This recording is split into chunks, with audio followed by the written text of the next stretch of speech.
Happy 4th of July, everyone. I wanted to jump on here and talk about staying emotionally regulated during days like this when you're probably going to be out in public and celebrating a country that sometimes you don't always agree with, and just how to keep your cool, or how I'm going to keep my cool today. And if you've been following along, thank you so much. Please like and subscribe. I've been telling my story since the 1st of January about um, leaving the country and being in a different place for several months. I've been in Bali and I just came back to the US. It took me 2 days to transit home, and a lot of my journey has been about being emotionally regulated and not living in survival mode, getting out of fight and flight, and coming back home and being here during 4th of July. I realized, you know, I can love my country. I don't have to agree with the things they're doing. I don't have to agree with a lot of things that are happening in the world, and I can still stay emotionally regulated and I can still have conversations with people that don't have to turn into arguments or disagreements. And so I'm going to talk about how I plan to do that today on as we head out to the 4th of July parade. And I realize I have no red, white, and blue. I didn't pack any. I tend to wear blue things quite a bit, but for whatever reason, it didn't make it into my suitcase. So I'm going to the parade. I look like I'm going to an Easter Day parade, but besides the point. Um, First and foremost, I feel like grandmother's wisdom is huge in this case. So, grandmother's wisdom, have you hydrated? Have you eaten? Have you rested? Have you exercised? And in our yoga teacher training class, we added, have you had a hug? Because it is so important for humans today to have physical contact with other people, to feel connected to other people. And isn't that what a country is all about? Is to have a community, to have a place where you feel connected to the people within that place. And so, first and foremost, have you hydrated? Going into this day, I know there's going to be a lot of drinking and a lot of celebrating. So, hydrate. Make sure you're hydrated. That's one thing that's gonna make your body not feel good is if you're not hydrated. And when our bodies don't feel good, we tend to say and do things that aren't our normal, natural way of being. And that goes, I feel like, hand in hand with eating as well. In all my years in the service industry, in all my years serving people food, being hangry is like the worst. I've experienced it myself, and I've served probably thousands of people in my life who have come to my restaurant when they have not eaten for hours, if not since the day before, and they're skiing, they're exercising, maybe they're hydrating, maybe they're drinking, but they haven't eaten. So they come in and they're a totally different person when they come in. They're angry, they're irritable, they're frustrated, they're yelling at people, they're yelling at their spouses, they're yelling at their kids. And then they eat and they are like a completely different person at the end of the lunch period that they were sitting at my table. It's like a night and day. I've seen people change from like the monster into this beautiful, loving, kind human, all because they hadn't eaten, they hadn't hydrated. So please, for the love of all things, eat something today. Like, yeah, have a beer, have a cocktail, but like hydrate and eat. Make sure you are putting things in your body that also make your body feel good so that your attitude and your mental space is actually you and not this this human that is not functioning on all cylinders because you've either drink too much and or haven't eaten, so you're a completely different person. Like, please hydrate, eat. It's fun. Let's celebrate and let's also take care of our bodies so that we can also take care of others and not be an angry person to people because we haven't eaten.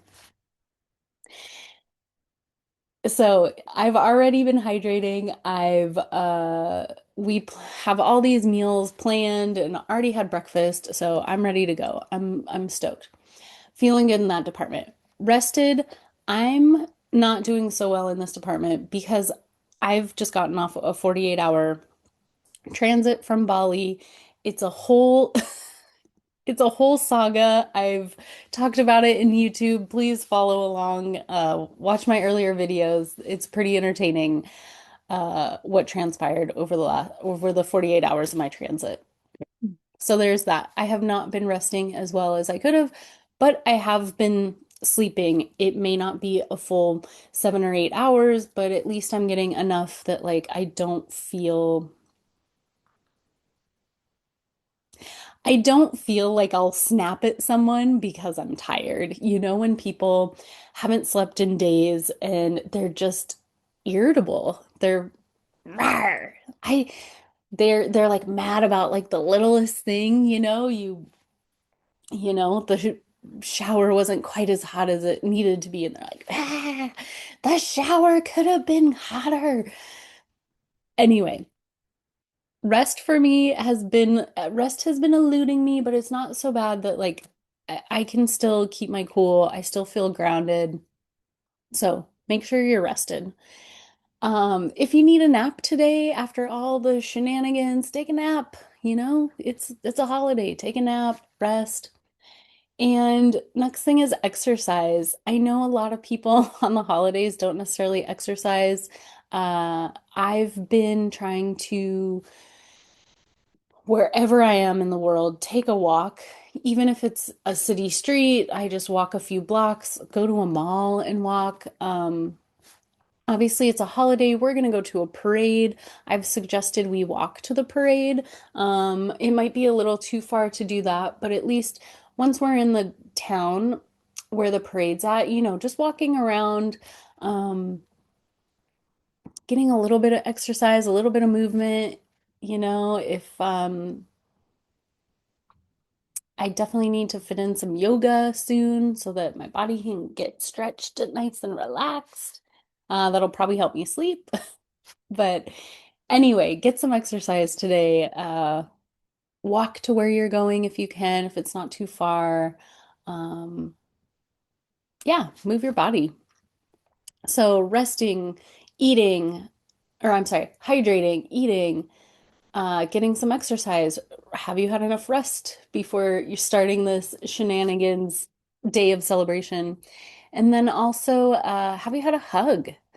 Like, I'm so thankful I'm with family right now, so I can, just grab a hug whenever I want. Obviously, I'm still gonna, ask if it's okay, make sure other people are hydrated, rested, eating so that they want a hug.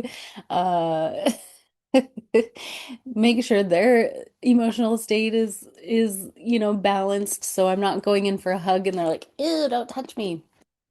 So obviously asking for consent, but definitely getting a hug uh, from people, which really makes me feel connected. It makes me feel connected to, yeah, my family, the people around me.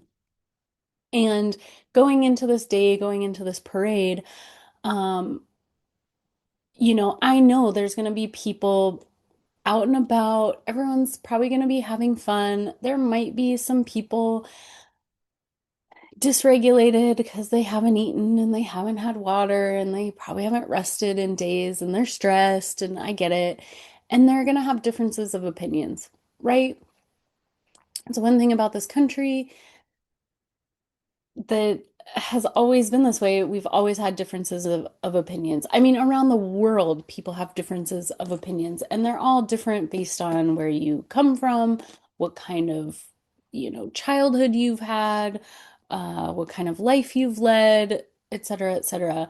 So, going into these situations, making sure those first five things have been met, and then being able to have conversations with people with differences of opinion, being able to come with compassion and empathy and curiosity. I think this is the number one thing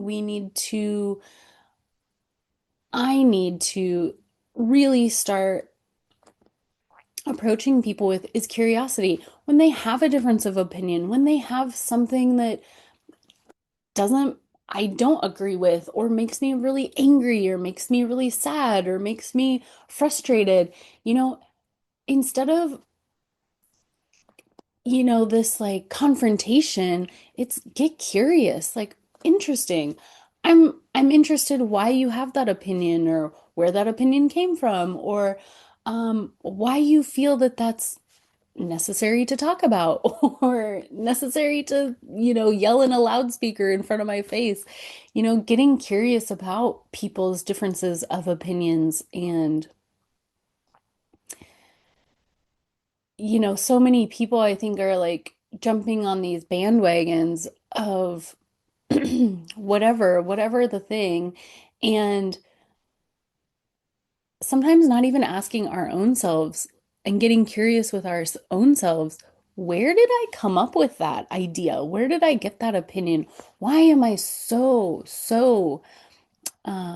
married to this concept, whatever it may be? Why am I so married to the concept of X? Where did that come from? Is it something I grew up with? Is it something my parents taught me? Is it something my friends are constantly talking about? Because sometimes, our opinions and our beliefs about stuff is really just somebody else's opinion or belief that we've been living with for 40 years, So, yeah, just going into these situations, I'm going to this parade today. Again, I'm sure there's going to be people with lots of different opinions, beliefs, uh, worries, fears, and all the full spectrum of emotions today. And pride, uh, excitement, and just being able to keep myself emotionally regulated, I think is number one, keeping ourselves emotionally regulated. And then, yeah, approaching conversations and other people's perspectives, other people's ideas with curiosity. Wow, that's really interesting that you think that. Where did that come from? Where did that begin? Yeah, and just having compassion for each other. Um, Community. I'm such a huge proponent of community and being in Bali these last few months, it's like it's really hit home how important community is. And I was so fortunate to get to know quite a few people within my community in Bali and just, yeah, I was curious about how they live their lives, their traditions, their opinions, their daily routines, and it really just being curious and just being uh, open-hearted, open-minded. I really was able to become close to a lot of people in the community, and I'm thankful for that experience, and I'm thankful to bring it back to the US and hopefully start really building more community where I'm from with people I wouldn't have normally met, because of my own opinions and my own beliefs and my own like staying inside my own little box. So, Anyway, be safe out there, have fun, meet someone new, get curious, and of course, take care of yourself. That grandmother wisdom will keep you regulated, as we all should be. So, that's my story today. Thanks for being here.